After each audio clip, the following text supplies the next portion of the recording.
Welcome, and thank you for joining Bruker's new podcast series, OMG OMx.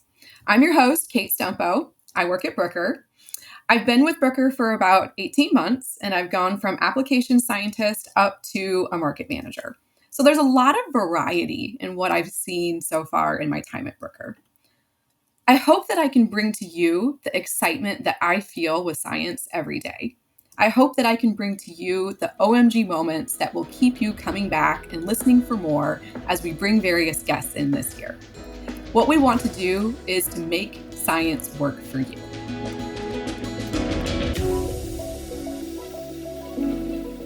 On our first episode of OMG OMx, I'm very happy to bring to you Rohan Thakur, the president of Life Science Mass Spectrometry at Bruker. What you're going to hear today is about how to be disruptive in science, how it works well, and how it can help to facilitate the OMG moments that you'll have throughout your career. He's going to show you how science can work for you.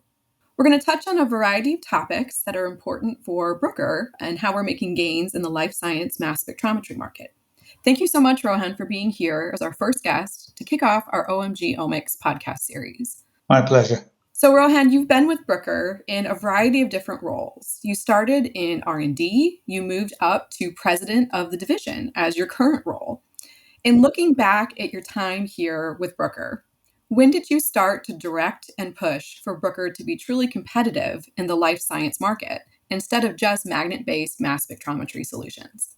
Yeah, I would have to give credit to Eureka, who basically in 2016 told me, because we had worked in the past together, to come to Bremen, and said, look, we have this technology sitting in our R&D area, and can this be made to work in proteomics? And that was the TIMS technology. So the question was how best to kind of utilize what we had compared to the incumbent in the market. So that's how it all started, is did we have the product that would enable us to compete, in the market? That was TIMS. Tell me how you felt by being the champion of a disruptive product in a very diverse market. And how does it feel to bring something like that into this space and see it succeed at the level that it has? Yeah, that's a very good question, because one of the aspects that was missing in proteomics, especially, was sample throughput. So in the past, I've been in proteomics for almost, I would say, 25, 30 years, and everything was slow. So most runs took 2 hours. And then you had additionally an hour of data processing if you're lucky. So if you compared that to genomics, which could do, 100,000 samples a day, proteomics at the time was doing about 10 samples a day. And with what the timsTOF allowed us to do was to immediately take a 2-hour runtime. And because of passive, we had duty cycle advantages that allowed us to get the same information in 20 minutes. So this really changed the way people looked at proteomics, and it started to bring meaningful statistics to the data, just like the genomics revolution.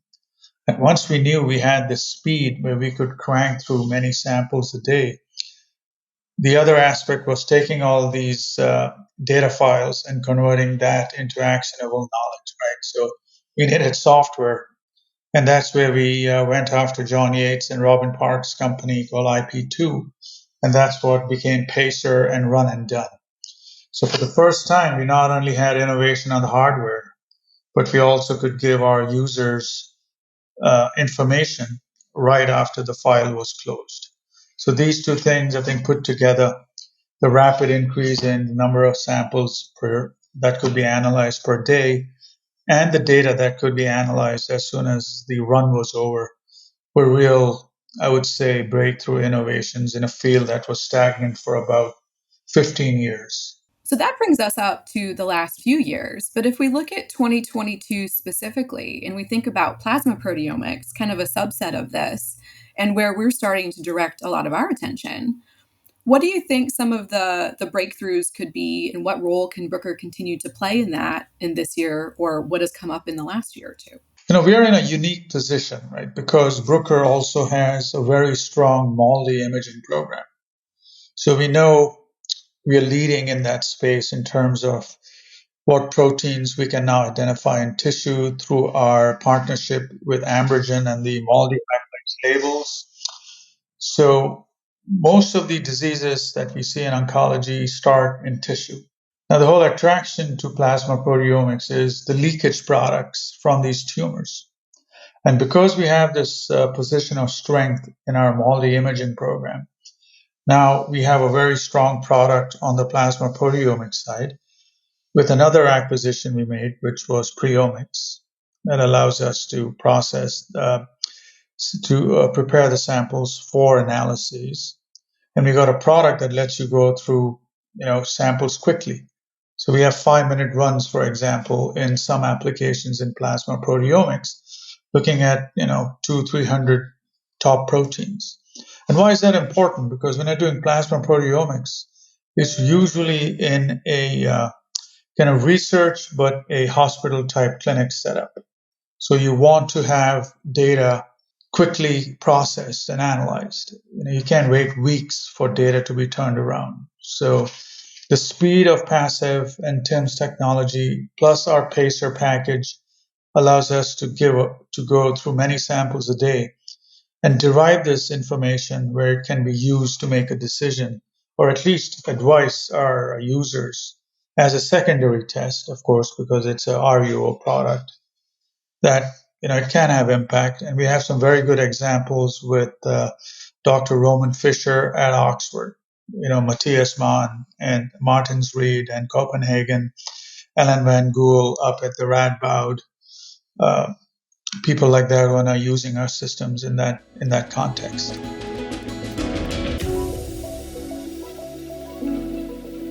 You mentioned a lot of people who have really been pioneers in this field, and in your position, how often do you get to talk to people who are these trailblazers and who are really at that bleeding edge? And how does it feel to be a part of interacting with science at that level? Yeah, that's always been a main focus, right? To be successful, we got to listen to our early adopters because they will tell us in which direction to take the technology. Because we're not experts in the biology. So we know we have a piece of technology that could help. Now the question becomes, what's the biological relevance of the technology we're trying to place? So they play a pivotal role in helping us design the instruments and the capabilities to let them do their work. Because in the end, our tools need to provide assistance to our early adopters and these KOLs who are making a meaningful difference in solving these difficult problems in oncology and biology. Thank you for that answer. That was nice. If I kind of stay on that same theme, have you had any OMG moments learning about cancer biology, learning about the applications that are possible with Bruker's technology, since you trained as a more classical scientist? What has popped up to you that just makes you go, "Wow, I am so amazed that we impact this field"?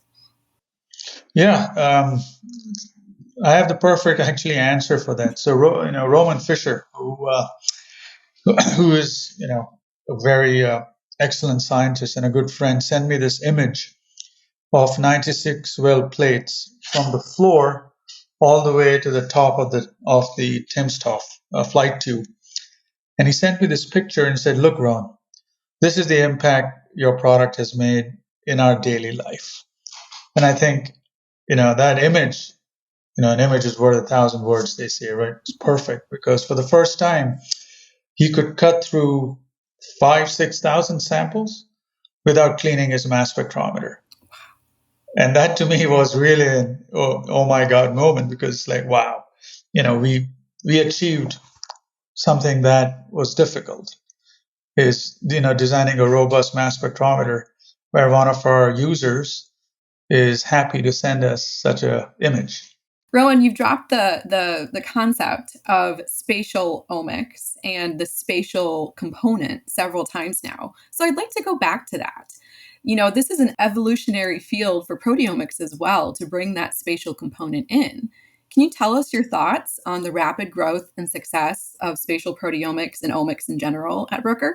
Absolutely. Well, that comes again from listening to one of our key KOLs, which is Matthias Mann, right? So they're looking at tumor biology, they're looking at what drives metastasis in tumors, and their approach is to evaluate the tumors using deep visual techniques and then using a laser capture microdissection technique to carve out specific areas within the tumor cells. And turns out they can go down to maybe a few cells, if not a single cell, and individually take a look at the proteins within the cells within the tumor microenvironment. Right. So for a long time, we had a debate internally whether to go label free or with labels using our MALDI imaging techniques. And because of our partnership, which was driven by Mike Easterling and Ambrogen, that basically now gives us just a very powerful technique. The only question now becomes sensitivity, whether we can follow the proteins with highly sensitive LCMS approaches to MALDI approaches. And I think we're in a very strong position in the market to offer our customers the opportunity to do both. So the title of your podcast being OMG Proteomics, I mean, I think we're living in a wonderful era right now where we can look at proteins within a single cell. We know we can do it with LCMS proteomics. And I think very soon with Mike and what you do, in your daily job is trying to get us with MALDI and we can connect the two. And I think that would be very useful to our users who keep telling us, if we can do that, it would really benefit their work.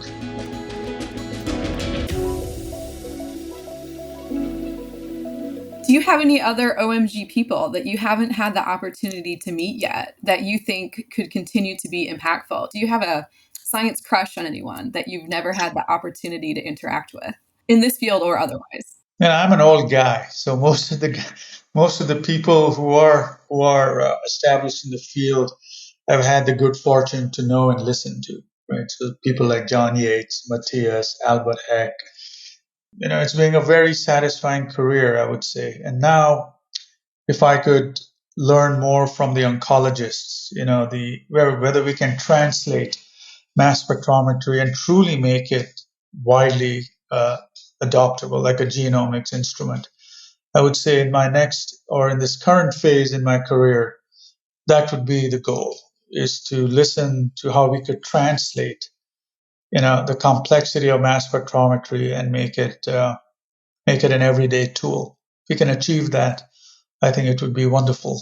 I would love to hear from the listeners as they get a taste of this podcast and who they think might be that next OMG person in the field of cancer oncology and biology and who might partner with Bruker at some point. So hopefully we'll get some feedback on that to give you some direction of where to start looking in case you need some hints.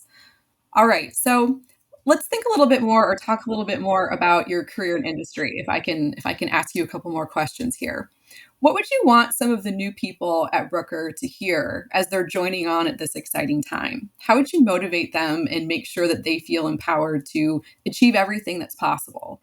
Yeah, I would say listen and be close to your customer, right? So I'm a believer in empathic design, which is, we are doing stuff in the back rooms that people are not aware of that capability. They know that, and see where your customers struggle. What are the difficult problems they're trying to solve? From something as simple as just in your mind counting the number of mouse clicks people are using to get to where they need to be, feeding that information to your software team, and or understanding, the impact sample prep would have in the final data that the machines acquire. So be curious, challenge the status quo, and don't accept dogma. That would be my advice. Very good. I like it. Do you have any other comments on bringing the whole system together? You talked about the back room. You have software, you have applications development. So much goes into making a workflow and a machine successful. So how do you see the interplay of that at Bruker, and how would you say, wow, we've really mastered this and made it into an OMG moment? Right. So, we sit on a lot of technologies, right, which have features. The question that we have to ask ourselves and all the groups that you mentioned is, what is the benefit of the feature that it brings to the biology our users are trying to solve, right? So if you go and you look at labeling experiments, do you have enough sensitivity? Is it meaningful to see expression of proteins within certain cells? And just don't be in a silo. Take a look at the entire process from sample preparation to getting the data, and then whether we can take that data and convert it to actionable knowledge. Otherwise, as a system, what's the point, right? So we keep enabling the difficult problems that people are trying to solve. I think that's the strength that we have in Bruker, with the people we have internally, the way we work, and the community that we serve. I think the broader life science mass spectrometry view and the solutions view is a little bit newer to Bruker. How will you keep our momentum going here and make sure that we can translate into new and different markets instead of serving the typical academic scientist only? Yeah, so we're growing quite nicely in pharma, but we're also in the research part of pharma. So it's basically very similar to what the academics do. And the real question becomes, how do you translate complex technology that's required to solve some of these very difficult problems and make them mainstream, right? Which means making the instruments more affordable, uh, more easier to use. And all this may sound like a cliche, but we are sending. It's the same thing as not a moonshot anymore, but designing a rocket to Mars, and we want to make that like a family sedan. So Yeah. it's quite I would say, a chasm to bridge. It's, yeah, we all want to do it, but if it was easy, cancer and what happens would have been solved already, right? So it's we're continuously moving and upping the level of performance, and the question is how to bring, like an F1 Formula car, and get those components and make it a family sedan. I think, and that is something we think about. We try and grapple with that question, and it's not easy. It's not easy because getting proteins from a single cell even 5 years ago was almost impossible. Today we're doing 2,000-3,000 proteins from a single cell, which no one thought was possible. The question is how to make it push button, and I'm still looking for that answer, to be honest. So you lead nicely into my next question, which is about staying innovative and staying disruptive. So there's an article that came out in Nature this week that's been causing quite a bit of chatter online, largely in the academic circles. So we don't have to, move into that side of things. The main premise was that there's a slowdown of disruptive science in terms of what's being published. And how do you feel about just disruptive science in general? And how does Bruker and the industry stay competitive in the differing landscape of how we measure success? Yeah, I think I'm fortunate that I report to my management, which rewards us for being disruptive. Okay, so I would say what's going on in that article that you refer to is, there's comfort in being with the majority, right? So if you're not challenging the status quo and you're not doing disruptive work, which is not easy, it requires original thinking, it requires going against the system.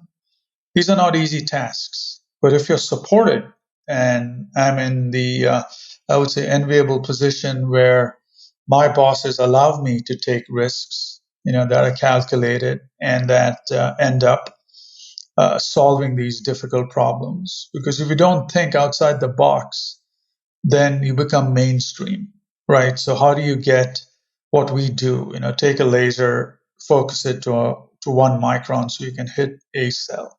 That's not easy to do. And then we need sensitivity to get the proteins within that cell, or design instruments that allow you to cut through thousands of samples to do it. So there is risk. And the question is, how do you balance risk to reward?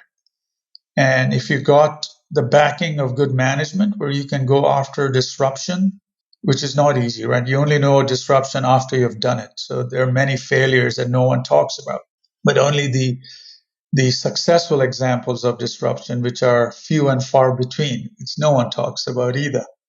So I think, yeah, it's in today's economy, and people are, there's safety in numbers.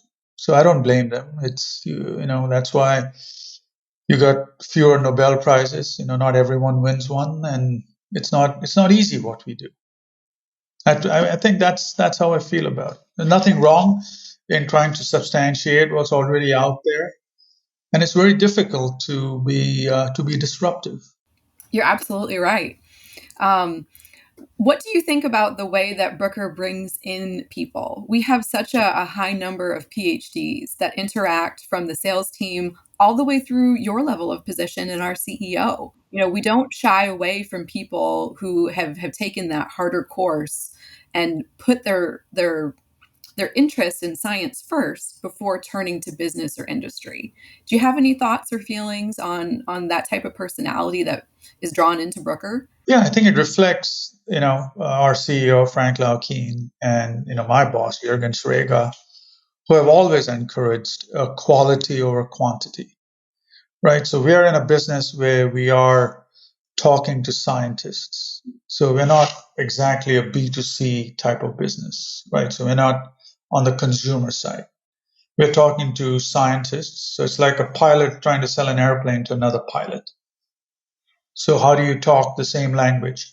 And why would we silo? If we can get PhDs selling to other PhDs, why not? So I would rather have a smaller number of very smart people who understand the subject at a depth where they can talk to the customer. And these are just labels companies puts on people, right? You're a sales rep, you're a marketing person, you're a business development person. And personally, I'm not a believer in labels, right? We are there to facilitate the science. We are the makers of the tool. Someone's got to go and showcase the strengths of the tool. So if we have labels, they're only internal. And I think we're pretty successful in being flexible, encouraging, entrepreneurship at any level within the company. I enjoy that a lot, right? So in my position, often people tell me things that I want to hear, but that's also dangerous. But the good fortune that we have is scientists like you who are open to challenging, the ideas that we have. So, and I think that's very healthy in an organization where we don't layer and people are not afraid to tell me what they think and how they could improve upon products. It could be anybody, a person we hire in the application lab. If he's got a great idea, why not? You know, these are just labels internally, and I'm not a big believer in labels because you just rent them. Right? Today I'm the president. 3 years ago I wasn't. 10 years from now I'm not going to be. Someone else is going to take that title. So why focus so much on these labels we put on each other? Let's have some fun, drive science with the tools that we develop, and that's the fun part of being at Bruker. Rohan, can you tell me when you had your first encounter with mass spectrometry and what made it so appealing and interesting to you? In my PhD, we were working on thermospray. And when I saw that first peak keep on rising, I can never forget that. To see the joy when that ionization technique really worked for a compound no one had seen the mass spec before. I couldn't believe my eyes.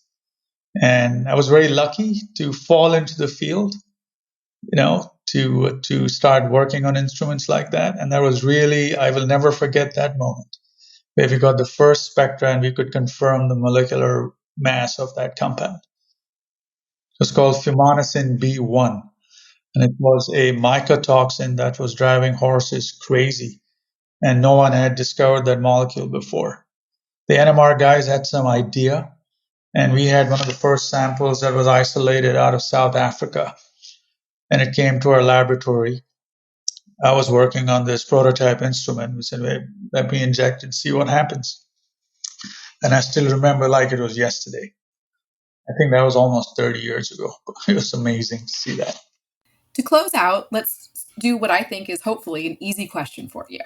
So, if we were to extend this podcast into an episode of Undercover Boss, you know what that is, as long as you know what that is. Okay. So, what position at Bruker would you want to go undercover in order to have new insight into how things are done? Yeah, I would pick a position of the packaging and shipping guy. Okay, because basically we're making systems that are as complex as a rocket that goes to Mars. So how do you put that in a wooden box and ship it all over the world? And it's always been a curiosity of mine of, things that we got to hit a micron, on a surface with a laser. How does this survive the shipping and packaging process, right? So people always are impressed with how they open up the iPhone, but our instruments are so much more complex. Yet we ship them all over the world and they come up and they perform. So if I was in the undercover program, uh, that's where I'd love to spend some time. So, you've had a lot of luck working with people and hearing about their fantastic science, but have you ever been able to sit with a customer and see them opening the boxes that contain all of the instrument and components? It's a fairly large package with 4 different things at a minimum that are being opened up, taken out, and then assembled in front of their eyes. Have you ever been able to see that type of OMG moment? I haven't seen that, but I've seen many times customers so excited to show me what they have discovered using our technology. And and these are famous scientists, very well accomplished, and the joy on their faces after all this time that they have spent, yet they have this moment, like the Eureka moment where they say, "Oh, take a look at what this thing has done for me." And those are some of the best moments I really enjoy, because that substantiates all the hard work a lot of people do, right? I'm in the, I'm in a good position where I get to see the joy on the customer faces of all the work that our scientists and our apps dev people, our demo people, they all have put in. But when they show me stuff for the first time, and I've been in situations where I'm amazed how far this has come in reality. To see phosphorylation on a peptide on a low level underexpressed protein from a single cell to me is amazing that this can happen. Looking at proteins with our labeling techniques now with Ambrogen that are so obvious in our tumor analysis is it's just stunning to me. And after being so long in the industry, to see this again is just amazing to me. So it's a very satisfying job, I must say. All right. Well, Rohan, thank you so much for joining us today on this first podcast. I think you've given us a fantastic story of your OMG moments, and I look forward to continuing this and hearing from others as we move forward. No, thank you very much for the opportunity, Kate. It was an enjoyable conversation.